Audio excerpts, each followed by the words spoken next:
Good morning po. Purihin po ang Panginoon sa pagkakataong ito na pinagkaloob niyo sa atin and pinili niyo na kayo ay pumunta dito sa church. Alam niyo, yung pagpunta po ninyo sa church tuwing Sunday ay isang choice, di ba? Maaring pupunta kayo o ngayon may choice na, may online naman. Mas komportable, hindi na ako mapupuyat kung ano yung susuot ko. Kaya totoo yung kanta ni Senator Robin Padilla. It's late in the evening, wondering what clothes to wear. Diba? Minsan napupuyat tayo kung ano yung isusuot natin tuwing Sunday. Diba? At ngayon, kakatuwa, puro naka-blue, ang dami. Wala namang pag-uusap. So, make authentic multiplying disciple. 2.2.2. Ba? Sabi sa 2 Timothy chapter 2, verse 2, ang sabi ron, ang lahat ng mga bagay na narinig mo sa akin, nasaksihan mo sa akin, ituro mo sa mga taong magpagkakatiwalaang magturo naman doon sa iba. So kahapon po ay galing po kami doon sa Talumpok at natapos po yung ating DBBS outreach. Yan. We praise God for the 45 kids who attended ng ating pong gawain doon ng DBBS. Kahapon nga po yung aming graduation and may mga ilan na mga magulang na umattend nung graduation. Purihin po ang Diyos. At sa ating pong DBBS this year, ang tema po natin yung treasure hunt. Kung saan itinuturo natin doon sa mga bata na yung tunay na kayamanan ay matatagpuan lang natin sa Panginoong Hesukristo. And I praise God, kanina sa baba, ang daming mga bata wearing their shirt, DBBS shirt, no? Reminding them na sabi nga sa Jeremiah 29 verse 13, if you seek me and you will seek me and find me if you seek me with all your heart. Yun po yung kanilang Bible verse na memorize. Pag nakita nyo sila, ipamemorize nyo po yung Bible verse na yon. Treasure hunt. Tunay nga na doon sa mga kwento, doon sa DBBS, pinapakita na yung kayamanan ay matatagpuan sa Panginoong Hesukristo. At isa sa mga kwento doon, si Zaccheo, nung makilala niya, at siya ay sumampalataya sa Panginoong Hesukristo, ang ginawa niya, yung kalahati ng kanyang yaman ay binigay niya sa mahirap. At kung minadaya man daw siya, yung 4 times ibabalik niya. Biruin niyo yun. No? Yun yung kanyang choice. Yun yung kanyang pinili na pagsunod sa Panginoong Hesukristo.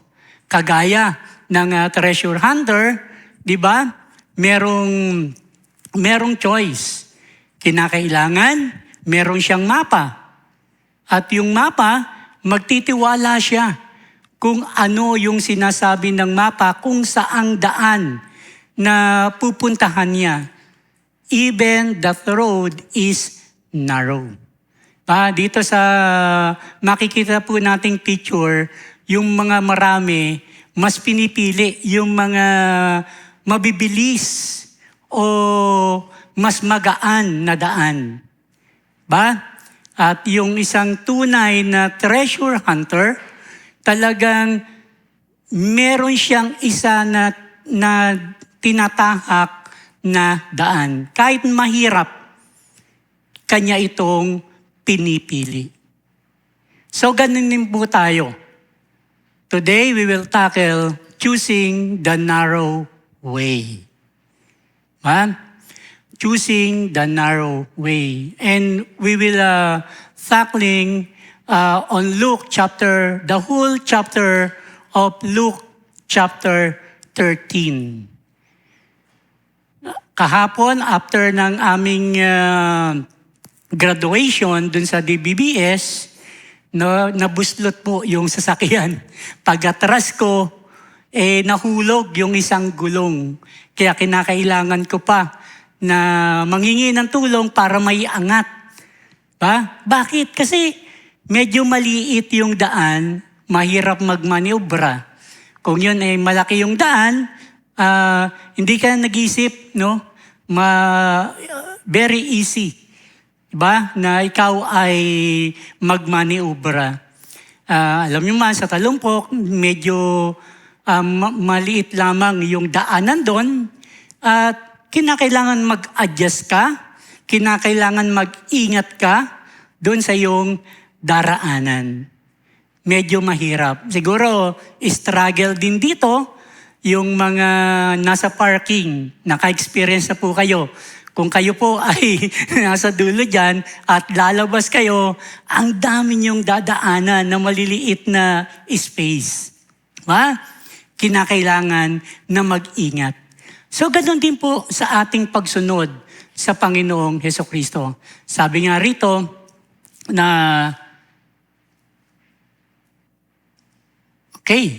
merong broad way at merong narrow way. Yung narrow way, ito po yung ilan lamang yung dumadaan. Ito po yung daan na talagang alam mo na mahirap, alam mo na hindi madali, at alam mo na mayroong mga challenges na mangyayari.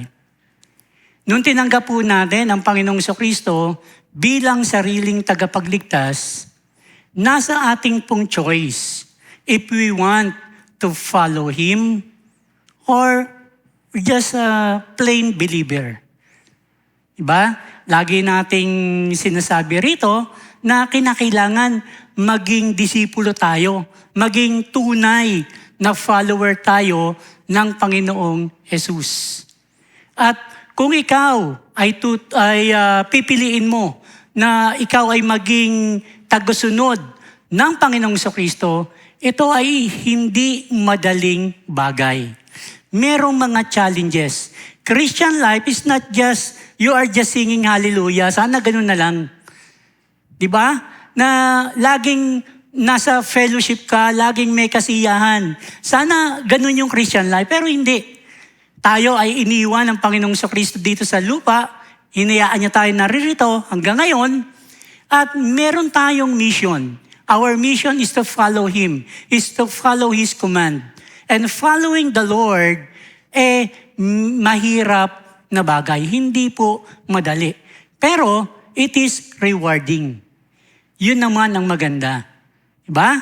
Ito ay alam natin na yung ating paglalakad o pagsunod natin sa Panginoong Jesucristo ay hindi nawawalan ng kabuluhan. A true disciple are those who deliberately choose the narrow way because they know that Jesus is worth more than anything this world can offer. Deliberately choose. Alam mo na may kahirapan, pero pinipili mo pa din. Alam mo na mahirap sumunod, alam mo na may struggle, alam mo na may persecution, alam mo na may mga tao na magpe-persecute sa'yo, pero pinipili mo pa rin na sumunod kay Jesus. So sabi ko nga, tayo po ay dadako sa Luke chapter 13. Kaya fasten your seatbelt, no?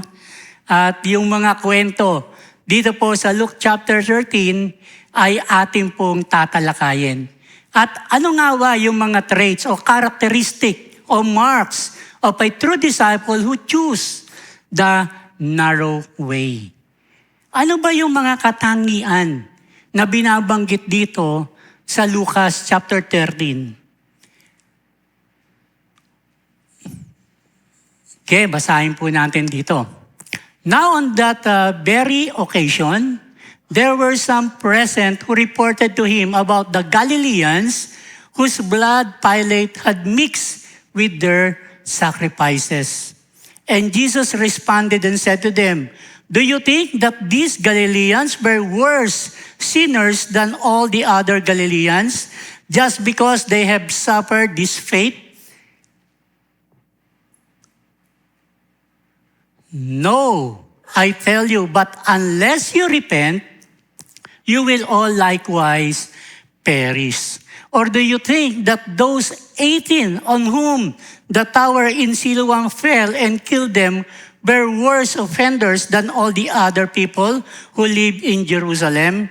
No, I tell you, but unless you repent, we will all likewise perish. Yan po yung unang kwento natin sa Luke chapter 13. Sa isang pagkakataon, binabanggit ng Panginoong Jesucristo to, na sinasabi ng mga tao na mas masama ba yung iba dahil nakaranas sila ng trahedya? May dalawang tragedy na makikita po natin dito. Yung man-made tragedy na gawa ni Pilate, yung mga Galileans ay kanyang minurder, at yung pangyayari dun sa Siloam. Ito yung natural na trahedya. Ba? At sinasabi ng Panginoong Jesucristo, nangyari yung mga trahedyang yon, hindi dahil mas makasalanan sila. Diba ganun tayo? Deserve mo yan.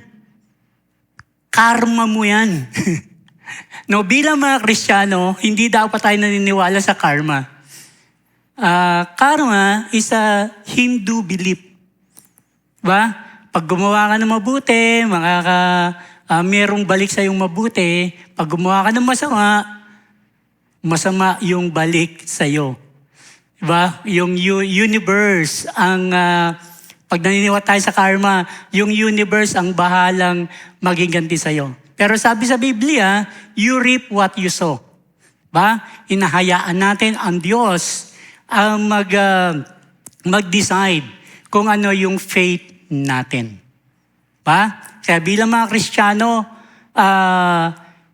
kung nadulas tayo, hindi yan, buti nga sa'yo, karma mo yan, sama mo kasi. No? Parang ganito, yung nangyayari, na hinuhusgahan ng ilang mga tao na kaya nangyari yung trahedya na yon dahil mas masama sila kaysa sa amin. Yung feeling nila, they are holier than thou attitude. Mas mabait kami kaya hindi nangyari sa amin yung mga bagay na yon. Ba? Kumisan, may mga Christian na sinasabi, they are commenting, no? Pag pumutok yung Mayon volcano, pag merong, deserve nila yan kasi masama yung mga tao dyan. Ba?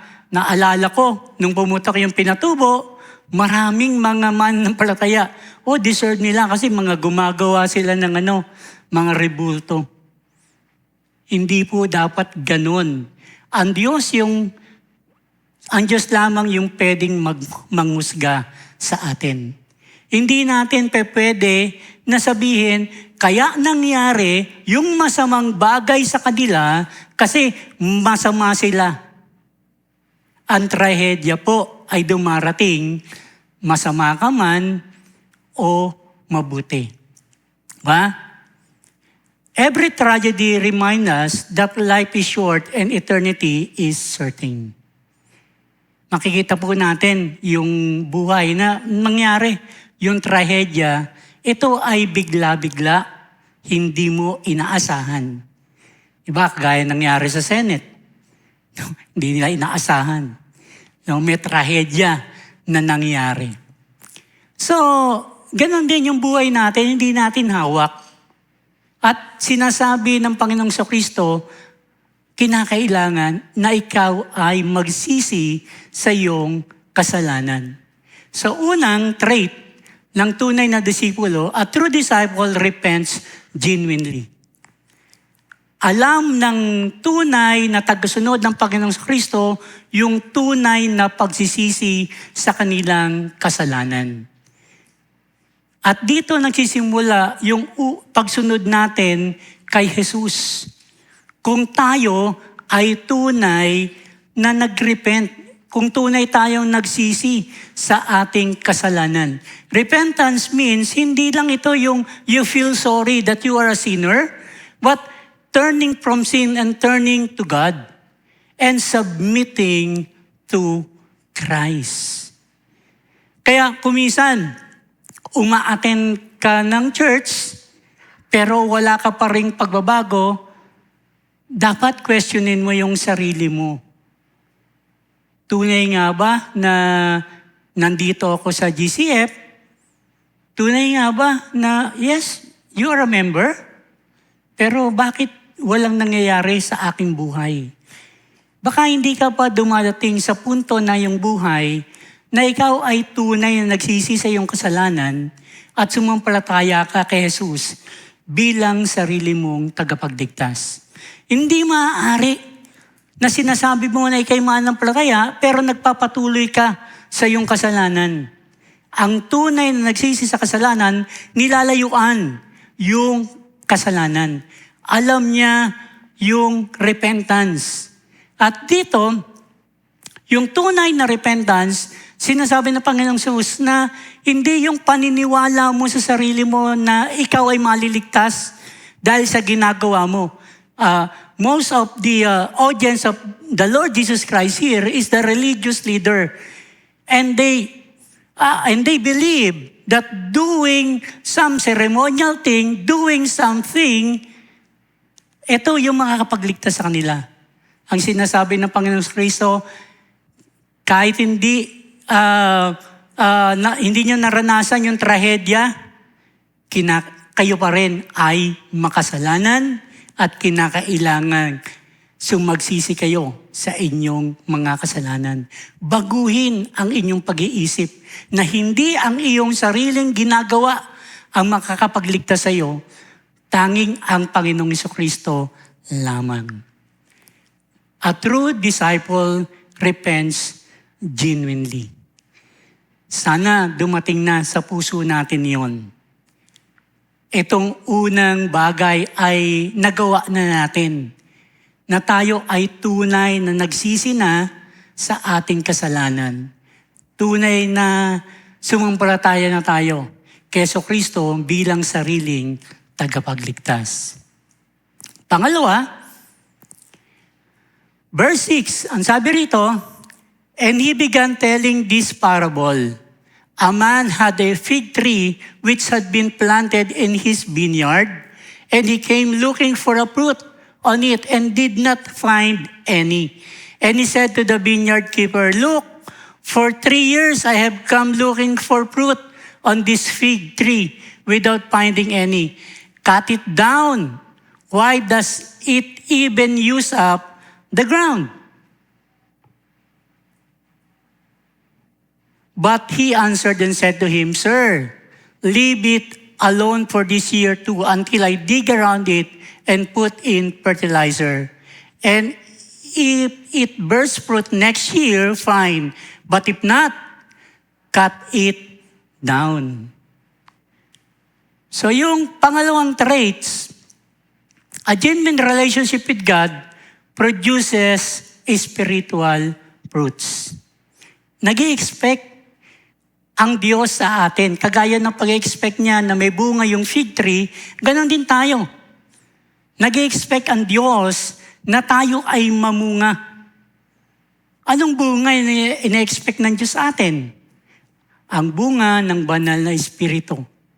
Kung tunay nga na tinanggap natin ang Panginoong Kristo sa puso natin, ang banal na espiritu ay nasa atin.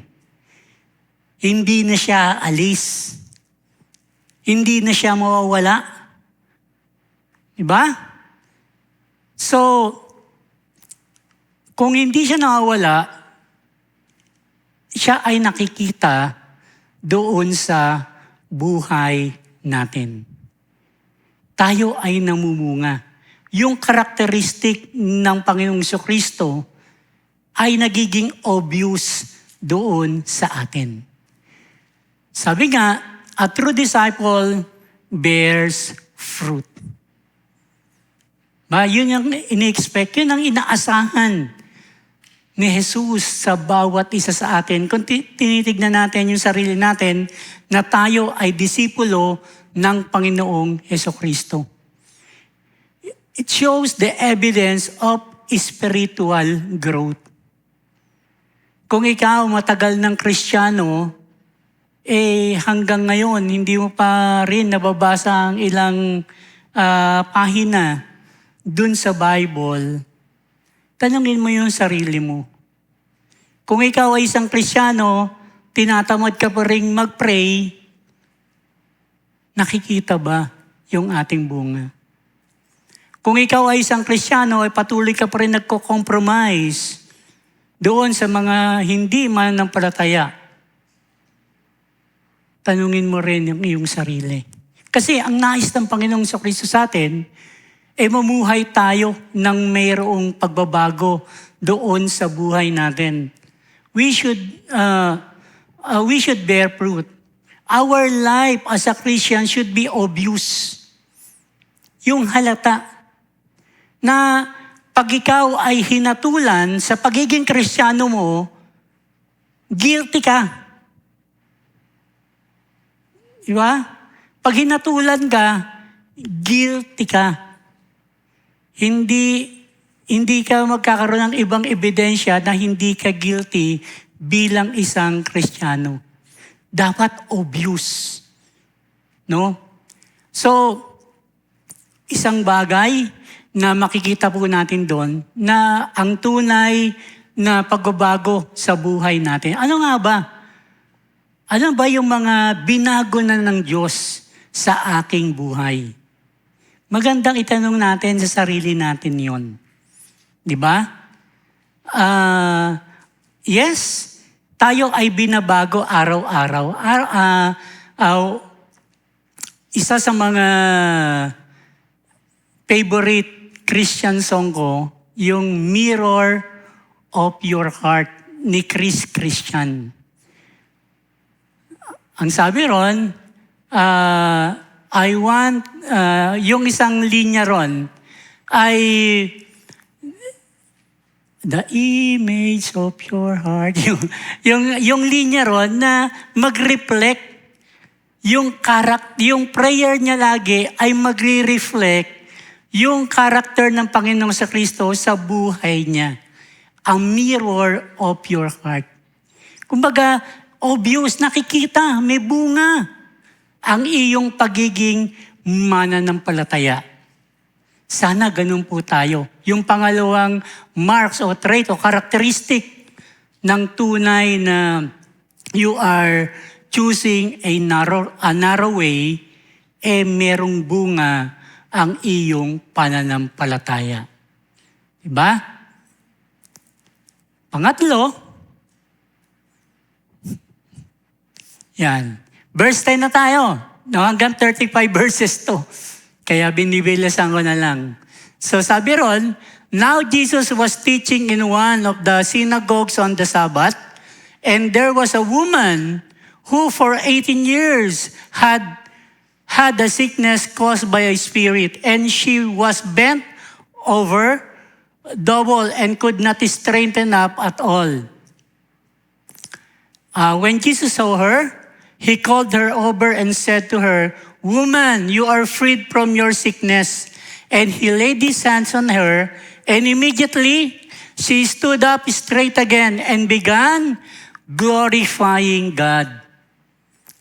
But the synagogue leader, indignant because Jesus has healed on the Sabbath, began saying to the crowd in response, "There are 6 days during which work should be done.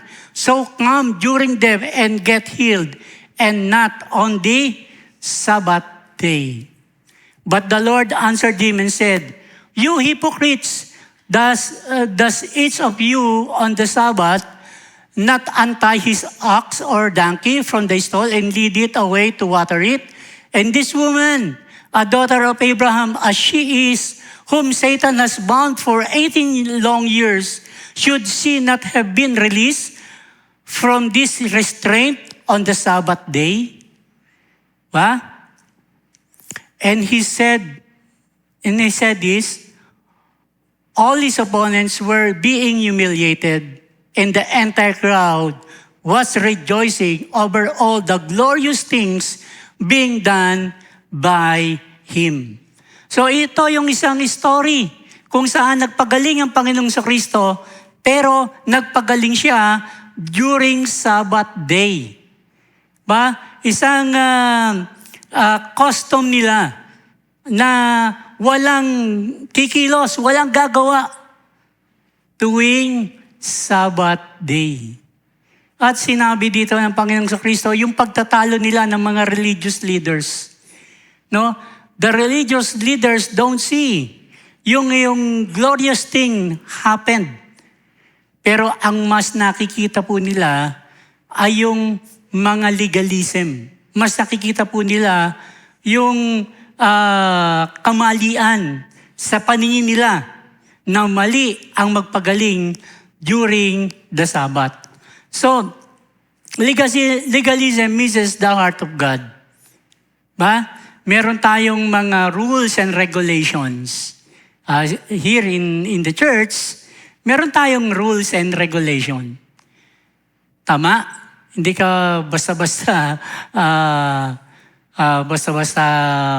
kung ano na lang ang gagawin natin dito. Pero, paano kung merong cross-dresser na pumunta dito?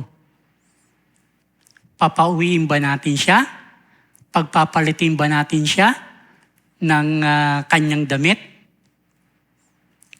Uhusgahan ba natin siya sa kanyang ginagawa? Sa kanyang kasuotan? Ito yung pangyayari. Diba? Maganda na tignan po natin yung sarili natin doon sa paningin ng Diyos. Paano ba sila tratuhin ng Panginoong Kristo? Kung nandito si Jesus, ano kayang gagawin ni Jesus Christ? Bibigyan ba ni Jesus Christ ng damit pang lalaki? At ipapasuot siya, ito suot mo. Di ka bagay dito. So, pag meron tayong opportunity na nakita, nangangailangan ng tulong, Sunday. Naku, mamimiss ko yung church. Tsaka na lang kita tutulungan. Mamaya na lang, after 12, paglabas ko sa church. Legalism. Sometimes, kinakailangan pag-isipan po natin yung mga bagay na yan. Kaya, a true disciple values love over legalism. Dito, pinakita ni Jesus Christ yung kanyang pagmamahal sa tao more than just religious appearance. Sa kanila kasi, ito yung kaparaanan nila. Ito yung nasa batas, kinakailangan sundin natin. Bahala na magdusa yung tao na yan. Huwag mo munang pagalingin. Pwede bukas na lang. Kasi mamimiss natin yung Sabat. A true disciple choose compassion and truth. Ano ba yung katotohanan? Mas ipakita po natin yung ating pagmamahal sa ating kapwa kesa masyado tayong legalistic sa ating pananaw. Hindi ko na sinasabi na mali yung mga rules and regulation. Mabuti yan para sa kaayusan natin. Pero minsan, mas kinakailangan nating, mas dapat na manaig ang pag-ibig at awa doon sa kapwa, pag-intindi doon sa kapwa, rather than the rules and regulations that we have. Pangapat, verse 18, kailangan matawas ka na. So he was saying, what is the kingdom of God like, and to what shall I compare it? It is like a mustard seed, which a man took and threw into his own garden, and it grew and became a tree, and the birds of the sky nested in its branches. And again, he said, to what shall I compare the kingdom of God? It is like a leaven which someone took and hid in 3 sata of flour until it was all leavened. Disciples are patient and hopeful. Makikita po natin dito yung mustard seed, di ba, na sinasabi ng Panginoong Kristo, ito yung karya ng Diyos, kagaya ng mustard seed. Napakaliit pero lalago. Yan ay lalaki. Kagaya ng leavened bread, liit-liit yan, pero pag binake, yan ay lalaki. Maaari sa buhay natin bilang mananampalataya o bilang disipulo ng Panginoong Kristo, medyo may mga ginagawa tayo na hindi pa natin nakikita yung resulta. Tama? May mga bagay na nagbubuhos tayo ng effort, pero parang hindi pa natin nakikita kung ano yung nagiging fruits niyan. Tignan po natin ang kwento. No, we are on the 25th year na pinagdiriwang natin ng GCF, nagsimula doon sa isang maliit na growth group, and 25 years after, makikita natin ngayon kung ano yung ginawa ng Diyos. Yung maliliit na bagay na ginagawa natin ay hindi nawawalan ng kabuluhan. Maaaring hindi mo pa nakikita kung ano yung resulta ng ginagawa mo ngayon. Praise God. Sabi nga sa Bible, lahat ng ating ginagawa para sa Kanya ay hindi mawawalan ng kabuluhan. One of my disciple back then in Manila, siya po ay pastor na at ginagamit niya yung kanyang talento bilang ventriloquist, no? At ginagamit siya sa maraming bata. At minsan nag-guest siya sa mga radio station, no? At iniimbitahan siya ng iba't ibang mga churches. So, nung tinuturuan ko siya, medyo makulit, medyo magulo, pero you need to be patient. At nakita ko na lang, wow, may YouTube channel na at patuloy na ginagamit ng Panginoon. Siguro, sa DBBS, ang daming mga bata na magugulo. Maraming bata makukulit. Pero, someday, makikita po natin kung ano yung bunga niyan. Hindi natin alam. Some of those kids, may mga napatunayan na. Some of those kids are leaders right now. And today, nagsimula rin tayo sa Talumpok na sila yung tinuturuan ngayon. Sila na po yung nagtuturo. Naka-second generation na po tayo. So may third and fourth generation, di ba? Fourth generation. So praise God. No, yung mga bagay kumisan tinatamad tayo, kumisan nadi-discourage tayo, parang walang resulta yung ating ginagawa. Asahan natin, kung ating ginagawa yan para sa Panginoon, yan ay magbubunga ng mabuti. A true disciple trusts the growth of God's kingdom. Wala po sa atin, mga kamay, yung paglago. We take some effort, no? We disciple, we teach, pero ang paglago po nila hindi nasa ating mga kamay. Hindi dahil mahusay ka magturo, kundi dahil sa Diyos. Disciple believe small beginnings can have a great result. Remain faithful even when progress seems slow. No, medyo and trust God's power. Na kumisan, tayo ay nangihina, ang laki-laki ng effort. No? Yung nakaraang MAMD conference natin, laki ng effort natin. Ba? Hindi pa natin nakikita yung resulta nito. Hindi naman natin ni-require yung mga pastors, yung mga churches na mag-report sa atin. Pero tayo ay nagtitiwala sa Diyos, nagagamitin ng Diyos yung conference na yon para sa kanilang mga iglesia. Actually, yung mga talagang nag-invest tayo para sa mga yon. Bakit? Kasi alam natin, ginagawa natin yung mga bagay nito para sa kaharian ng Diyos. Pangila na. Luke 13, chapter 22. Sabi dito, and he was passing through one city and village after another, teaching and proceeding on his way to Jerusalem. And someone said to him, Lord, are there just a few who are being saved? And he said to them, strive to enter through the narrow door, for many, I tell you, will seek to enter and will not be able.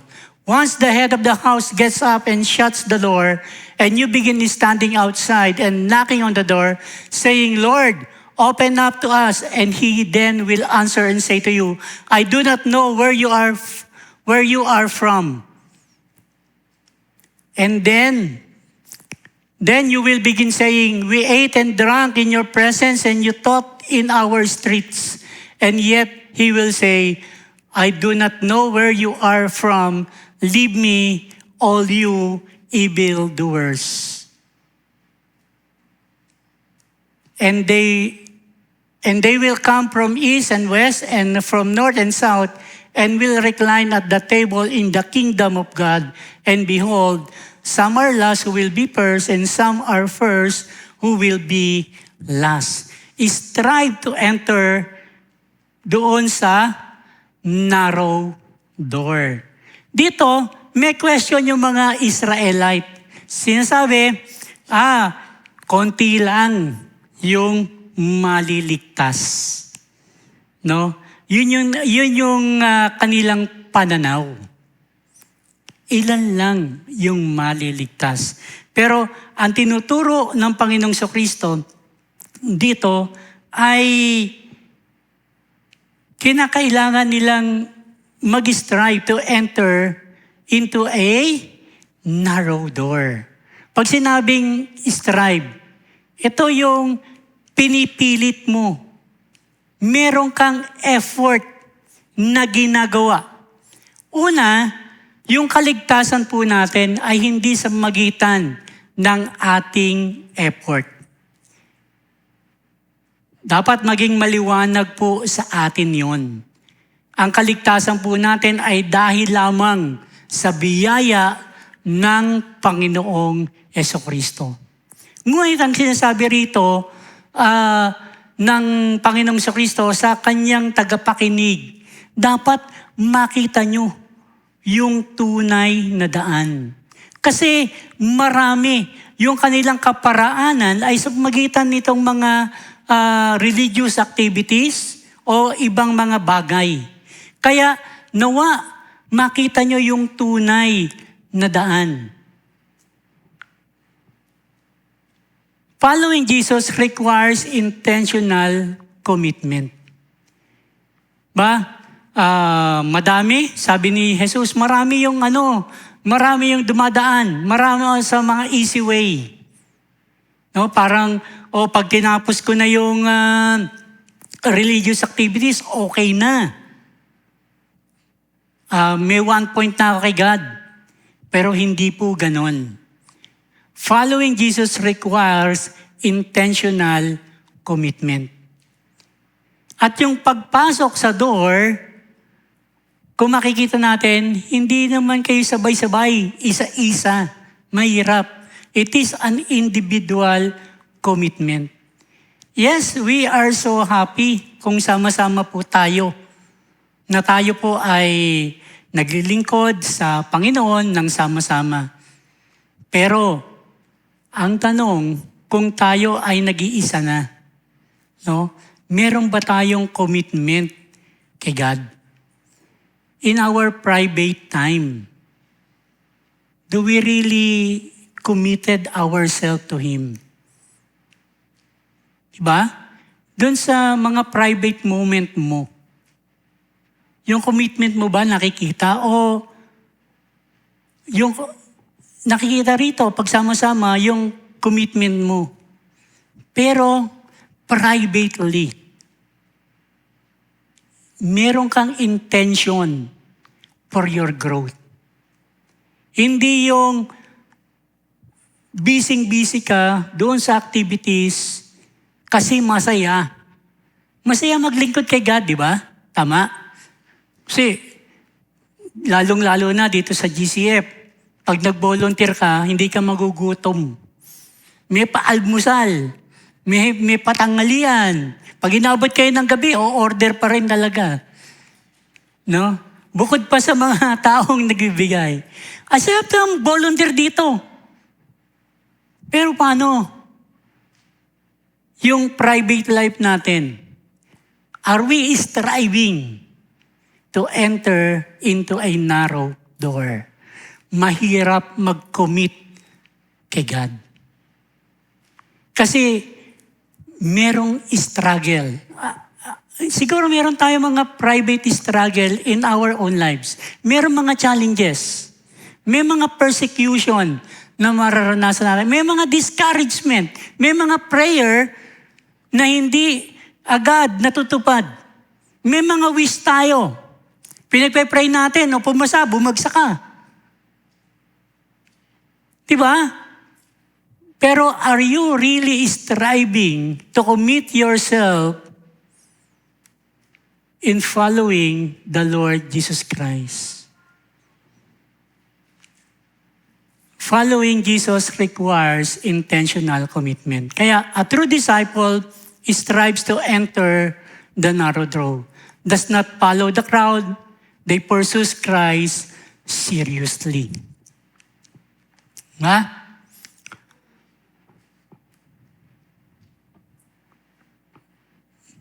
The next, yan, 31. At that very time, some Pharisees approached, saying to him, "Go away and leave this place, because Herod wants to kill you." And he said to them, "Go and tell that fox, behold, I am casting out demons and performing healings today and tomorrow, and on the third day, I reach my goal. Nevertheless, I must go on my journey today and tomorrow and the next day, for it cannot be that a prophet would perish outside Jerusalem. Jerusalem, Jerusalem, the city that kills the prophets and stone those who have been sent to her, how often I wanted to gather your children together, just as a hen gathers her young under her wings, and you were unwilling. Behold, your house is left to you desolate, and I say to you, you will not see me until you say, blessed is the one who comes in the name of the Lord." Jesus continued this mission despite opposition from Herod. Merong danger, merong opposition, merong persecution. Alam niya na masasaktan siya. Pero ang Panginoong Kristo ay nagpatuloy doon sa kanyang mission. A true disciple courageously follow Christ. Sinasabi ko nga na bilang follower ng Panginoong Kristo, hindi madali. Some people will persecute you. Some people will really mock us. Pagtatawanan tayo, born again nga. Ano ba yan? Naalala ko noon when I became a Christian, siyempre, 4th year high school ako. Yung hindi normal sa mga kabataan noon, na magpe-pray bago kumain. Kasi sama-sama kami, kakain, magpe-pray ako. At tinawanan ako. Bilang kabataan, ang sakit nun. No? When yung bubulihin ka, amen ka dyan. Di ba?